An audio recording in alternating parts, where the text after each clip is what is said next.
मुंबईमध्ये पावसानं कसा धुमाकूळ घातला हे आपण पाहिलं। आता महाराष्ट्राच्या इतर विभागांमध्ये काय स्थिती होती त्यावर एक नजर टाकणार आहोत। सुरुवात करूयात स्वराज्याची पहिली राजधानी किल्ले रायगड पासून। रायगड जिल्ह्यामध्ये बऱ्याच ठिकाणी मुसळधार पाऊस कोसळला। अनेक नद्या तुडुंब भरून वाहताना दिसल्या। किल्ले रायगडावरती सुद्धा वरुण राजा मनसोक्त बरसला। अगदी ढगफुटी सदृश पाऊस झाला असंही अनेकांनी सांगितलं। त्यातही एक व्हिडिओ कालपासून बराच व्हायरल झालेला आहे। त्यात किल्ले रायगडावरील महादरवाजामधून पायऱ्यांवरून खाली वाहणाऱ्या पाण्याचं रौद्र रूप पाहायला मिळालं। पाण्याचा वेग एवढा होता की पर्यटनासाठी आलेले काही शिवभक्त थोडक्यात बचावले। अनेक पर्यटक रायगडावर असतानाच मुख्य पायऱ्यांवरील काही भागात धबधब्यासारखे पाण्याचे लोंढे वाहू लागले। काही पर्यटक आपला जीव धोक्यात घालून या पाण्याच्या लोंढ्याशी लढत वाट काढताना दिसले। हे पर्यटक सुखरूप बाहेर पडले आणि त्या व्हायरल व्हिडिओमधील सुटकेचा थरार आता आपण पुन्हा एकदा पाहूयात।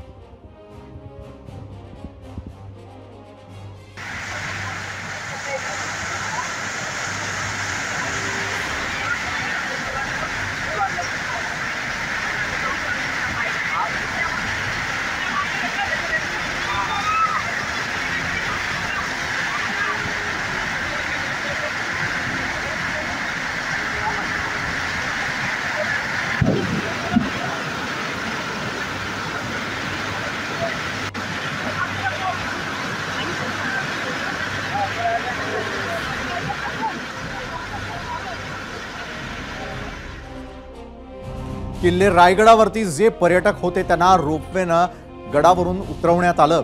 मात्र गडावरील हा व्हायरल व्हिडिओ, त्यातून दिसणारा पर्यटकांच्या सुरक्षेचा प्रश्न आणि रायगड जिल्ह्यातील सुरू असलेल्या अतिवृष्टीमुळे आजपासून खबरदारीचा उपाय म्हणून रायगड किल्ला पर्यटकांकरता बंद करण्याचा निर्णय घेण्यात आला। रायगड किल्ल्यावरती पायी जाणारा चित्त दरवाजा आणि नाणे दरवाजा मार्ग बॅरिकेटिंग करून बंद करण्यात आलेला आहे।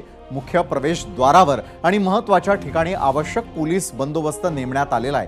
तसंच गडावर जाण्यासाठी रोपवे प्रशासनाकडून बंद करण्यात आलेला आहे। पुढील सूचना मिळेपर्यंत पर्यटकांनी गड किल्ल्यांवरती जाऊ नये असं आवाहन देखील आता करण्यात येत आहे। रायगड जिल्ह्यात कालपासून मुसळधार पाऊस कोसळतोय। अनेक नद्या नाले तुडुंब भरून वाहताना दिसत आहेत। रायगड किल्ल्यावर देखील काल ढगफुटी सदृश्य पाऊस झाला आणि याच्यामध्ये अनेक पर्यटक अडकल्याची बाब समोर आली। याच पार्श्वभूमीवर जिल्हा प्रशासनानं आता पूर्ण रायगड किल्ला पर्यटनासाठी बंद केलेला आहे। संपूर्ण पोलीस प्रशासन देखील या ठिकाणी सज्ज असल्याचं बघायला मिळते। रायगड किल्ल्याची मुख्य पायवाट असेल किंवा रोपवेचा मार्ग देखील आता पूर्ण पर्यटनासाठी बंद केलेला आहे।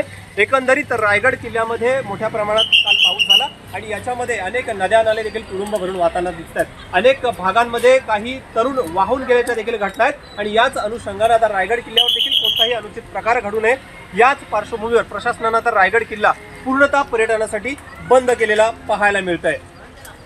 गणेश मापळकर, एबीपी माझा, रायगड। पावसाचा जोर लक्षात घेऊन राज्यामध्ये 12 ठिकाणी एनडीआरएफच्या टीम तैनात करण्यात आलेल्या आहेत। मुंबईसह कोकणामध्ये रायगड जिल्ह्यामधील महाडमध्ये एक टीम, रत्नागिरी जिल्ह्यामधील चिपळूणमध्ये एक टीम आणि सिंधुदुर्ग जिल्ह्यामधील कुडाळमध्ये एक टीम तैनात करण्यात आलेली आहे। यासोबतच कोल्हापूर, सांगली, सातारा, नागपूरमध्ये देखील एनडीआरएफच्या टीम तैनात करण्यात आलेल्या आहेत। तर आत्ताच आलेली अपडेट म्हणजे उद्या रत्नागिरी जिल्हाधिकाऱ्यांनी जिल्ह्यातील सर्व शाळा आणि महाविद्यालयांना सुट्टी जाहीर केलेली आहे।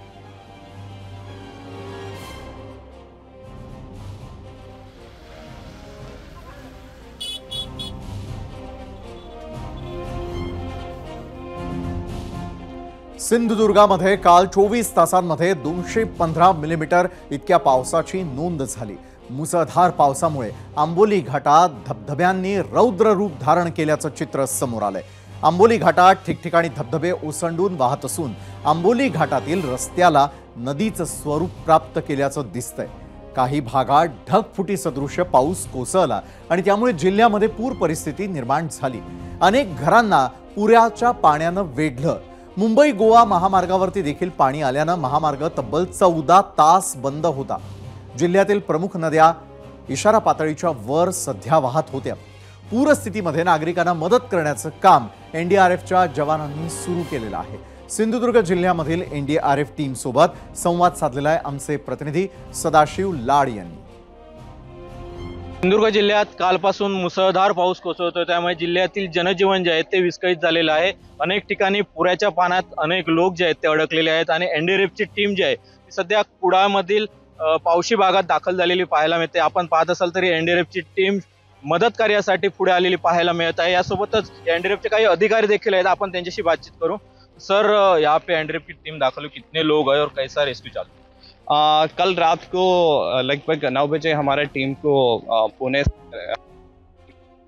मिशन दिया गया था। कल रात से हमारा टीम पुणे से बाई रोड आ गया और जैसे आप देख रहे हो यहाँ पे हमारे पास इन्फ्लेटेबल रबराइज्ड बोट्स है और लाइफ बॉयज है, लाइफ जैकेट्स है और ये सारा FWR का सेफ्टी इक्विपमेंट के साथ लोगों के पास हमने भेजा है, टीम को भेजा है, वहाँ जाके लोगों को रेस्क्यू करें और इस तरीके से जो आपदा होते हैं इस तरीके से लोगों का सेफ्टी को।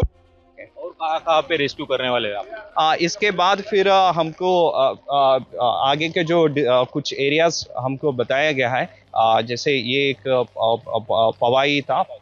पवसई था और इसके बाद आगे कुडाल है और इसके बाद बांडा करके एक एरिया है और फिर उसके बाद फिर जैसे डिस्ट्रिक्ट एडमिनिस्ट्रेशन जहाँ रिक्वेजिशन देगा उस वहाँ पे हम जाएंगे। अनेक लोक पुराच्या पाण्यात अडकलेले आहेत आणि त्यांना रेस्क्यू करण्यासाठी या ठिकाणी एनडीआरएफची टीम जी आहे ती दाखल झालेली पाहायला मिळते। कॅमेरा पर्सन योगेश सदाशिव लाड, एबीपी माझा, कुडाळ, सिंधुदुर्ग। कोकणातील पाऊस, पूर परिस्थिती, गडावरील व्हायरल व्हिडिओ आणि सावित्री नदीचं व्यवस्थापन अशा विविध विषयांबाबत रायगडचे खासदार सुनील तटकरे यांनी आपली प्रतिक्रिया दिली आहे। काय म्हणालेत ते आता पाहूया। चिपळूण तालुक्याचा काही भाग येतो, खेड तालुका येतो, महाड म्हणजे सावित्रीजींनी ज्या ठिकाणी नेहमीच रौद्र स्वरूप धारण करते तो भाग येतो।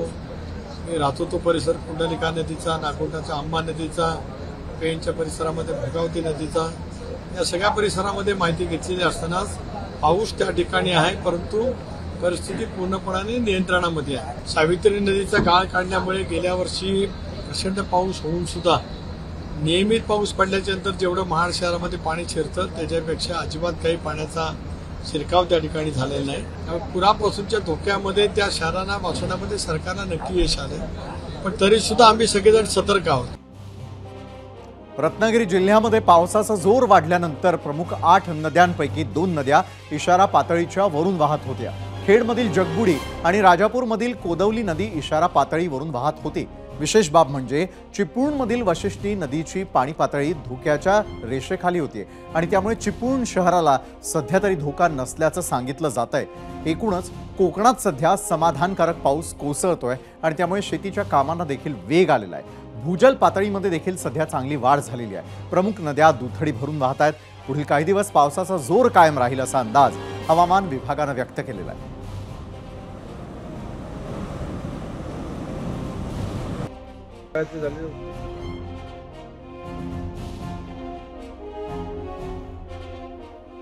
पावसाळा सुरू झाला की प्रत्येकाला आकर्षण असतं ते रत्नागिरी जिल्ह्यातील मार्लेश्वर मंदिरात शेजारील धबधबा। मार्लेश्वर हे प्रसिद्ध तीर्थक्षेत्र आणि जागृत देवस्थान आहे। उंच उंच कडेकपाऱ्यांमधून वाहणाऱ्या 52 नदीमुळे या मंदिरात शेजारील धबधबा हा बारमाही वाहत असतो, पण पावसाळ्यामध्ये हा धबधबा अधिकच नयनरम्य वाटतो। पावसाळ्यामध्ये सह्याद्रीच्या कडेकपाऱ्यांमधून इतर छोटे छोटे धबधबे देखील कोसळू लागलेले आहेत। अनेकदा हे धबधबे एकत्र येऊन धारेश्वरला मिळतात आणि ज्यामुळे काही वेळा धारेश्वर धबधबा रौद्र रूप देखील धारण करतो आणि त्यामुळे या धबधब्याच्या मुख्य ठिकाणी जाण्यास पर्यटकांना बंदी आहे।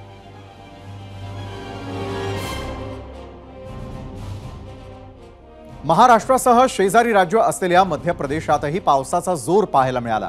मध्य प्रदेशमध्ये जोरदार पाऊस पडत असल्याचा फायदा हतनूर धरणाच्या पाणलोट क्षेत्रालाही मोठ्या प्रमाणात झालेला आहे। हतनूर धरणामध्ये मोठ्या प्रमाणात पाण्याची आवक सुरू असून धरणाचे 41 पैकी 10 दरवाजे 1 मीटरनं उघडण्यात आलेले आहेत। सध्या धरणामधून 19,105 क्युसेक पाण्याचा विसर्ग सुरू असून तापी नदीला पूर आलाय आणि यामुळे नदी शेजारी राहणाऱ्या नागरिकांना आणि गावांना सतर्कतेचा इशाराही देण्यात आलाय। अद्यापही धरणाच्या पाणलोट क्षेत्रामध्ये पाऊस कायम असून पाण्याची आवक अजून वाढल्यास धरणाचे आणखी काही दरवाजे उघडले जाऊ शकतात।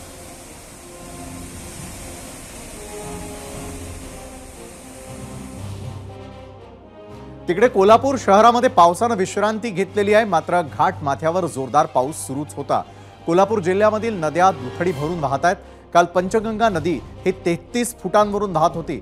पंचगंगा नदीनं आपलं पात्र पहिल्यांदाच सोडलेलं असून कोल्हापूर जिल्ह्यामधील सुमारे 56 बंधारे पाण्याखाली गेले आहेत आणि त्यामुळे जिल्हा प्रशासनानं नदी काठावरील ग्रामस्थांना सतर्कतेच्या सूचना दिलेल्या आहेत। एनडीआरएफचं एक पथक कोल्हापूरमध्ये दाखल झालं।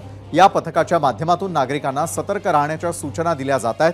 कोल्हापुरातील पंचगंगा नदीची ज्या ठिकाणाहून सुरुवात होते त्या प्रयाग चिखली इथल्या संगमावरील खास ड्रोन दृश्य आपण पाहतो आहोत। काल संध्याकाळी ही दृश्य ड्रोन कॅमेऱ्यामधून टिपण्यात आलेली आहेत। कोल्हापुरातील पावसाचा आणि नद्यांचा आढावा पंचगंगेच्या काठावरून घेतलाय आमचे प्रतिनिधी विजय केसरकर यांनी। कोल्हापूर जिल्ह्यातल्या नद्यांची पाणी पातळी ही वाढताना आपल्याला पाहायला मिळत आहे। कोल्हापूर जिल्ह्यातील सर्वच नद्या ह्या दुथडी भरून सध्या वाहत आहेत। पंचगंगा नदीनं देखील आपलं पात्र आहे ते सोडलेलं आहे। सध्या पंचगंगा नदी ही 33 फुटांवरून वाहताना आपल्याला पाहायला मिळते। या सगळ्या कोल्हापूर जिल्ह्यातील जवळपास 56 बंधारे पूर्णपणे पाण्याखाली गेलेले आहेत आणि जिल्हा प्रशासनाने नागरिकांना सतर्कतेचा इशारा दिलेला आहे की ज्या बंधाऱ्यांवरती किंवा ज्या ठिकाणी पाणी आलेले आहे त्या ठिकाणी धोकादायक वाहतूक आहे ते करू नये। एकूणच जर बघितलं तर ज्यावेळी पंचगंगा नदी ही 39 फुटांना पोहोचते त्यावेळी ती इशारा दिला अशा पद्धतीचं समजलं जातं आणि ज्यावेळी हीच पंचगंगा नदी ज्यावेळी 43 फुटांवर पोहोचते त्यावेळी धोक्याची पातळी गाठली पंचगंगेनं असं देखील म्हटलं जातं आणि म्हणूनच कुठेतरी जिल्हा प्रशासनानं नागरिकांना सतर्कतेचा इशारा दिलेला आहे। कारण राधानगरी असेल, शाहूवाडी असेल, गगनबावडा असेल या ठिकाणी मात्र पावसाचा जोर आहे तो अजूनही कायम आहे। हवामान खात्यानं देखील कोल्हापूर जिल्ह्याला येलो अलर्ट दिलेला आहे। त्यामुळं कोल्हापूर जिल्हा प्रशासनाच्या वतीनं नागरिकांना सतर्कतेचा इशारा दिलेला आहे। जी गावं नदीकाठावर आहेत त्यांना सतर्क राहण्याची सूचना आहेत त्या जिल्हा प्रशासनाच्या वतीनं दिलेल्या आहेत। विजय केसरकर, एबीपी माझा, कोल्हापूर। विदर्भामध्ये गेल्या 2 दिवसांपासून पावसाचा जोर पाहायला मिळतोय। बुलढाणा जिल्ह्यामधील घाटाखालील भागामध्ये मुसळधार पाऊस सुरू असून अनेक नदी नाले तुडुंब भरून वाहू लागलेले आहेत। काल रात्रीपासून पावसाचा जोर वाढल्यामुळे अनेक नद्यांना पूर आलाय। खामगाव तालुक्यामधील अनेक गावांना पुरानं वेढा घातलाय। गारडगाव इथे मुसळधार पावसामुळे नदीला आलेल्या पुराच्या पाण्यामध्ये अडकलेल्यांची पोकलेनच्या साह्यानं सुटका करण्यात आली। बुलढाणा जिल्ह्यामध्ये झालेल्या मुसळधार पावसामुळे पिंपरी गौली या गावाजवळील आवरचे धरण सांडवा पूर्ण क्षमतेने वाहत आहे आणि त्यामुळे गावामध्ये मोठ्या प्रमाणात पाणी देखील शिरलेलं आहे।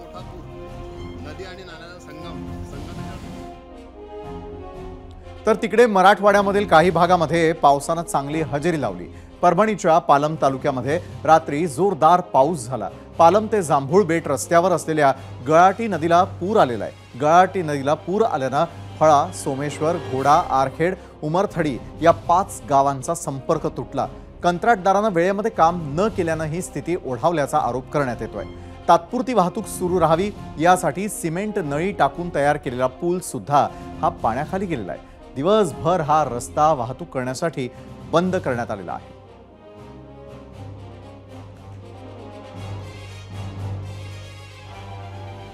राज्याच्या काही भागामध्ये मुसळधार पावसामुळे जनजीवन विस्कळीत झालेलं असताना अनेक ठिकाणी बदललेलं हवामान पावसाच्या शिडकाव्यामुळे वातावरणात काहीसा गारवा पसरलाय। नाशिकच्या येवला तालुक्यामधील ममदापूर राजापूर वनक्षेत्रामध्ये पावसामुळे हिरवळ वाढलेली असून या भागामध्ये हरणं मुक्त संचार करत असल्याचे दृश्य अनुभवता येतात। हरणांचे मोठमोठाले कळप दिसत असल्यानं वन संवर्धन क्षेत्रामध्ये पर्यटकांची गर्दी होऊ लागली आहे। याशिवाय रानमांजर, ससे अशा अनेक प्रकारचे पशुपक्षी या परिसरामध्ये पाहायला मिळतातच आहेत। तर या पशुपक्ष्यांचं संवर्धन होऊन त्यांची संख्या वाढावी, हरणांना हक्काचं घर असावं म्हणून गावकऱ्यांच्या सहकार्यानं शासनानं ममदापूर राजापूर परिसर वन संवर्धन राखीव म्हणून घोषित केलाय। काहीशा प्रमाणात पडलेल्या पावसामुळे वन्य प्राण्यांच्या अन्न पाण्याची सोय झाली असली तरी अजून मोठ्या पावसाची प्रतीक्षा शेतकऱ्यांसह वन्य प्राण्यांना नक्कीच असणार आहे।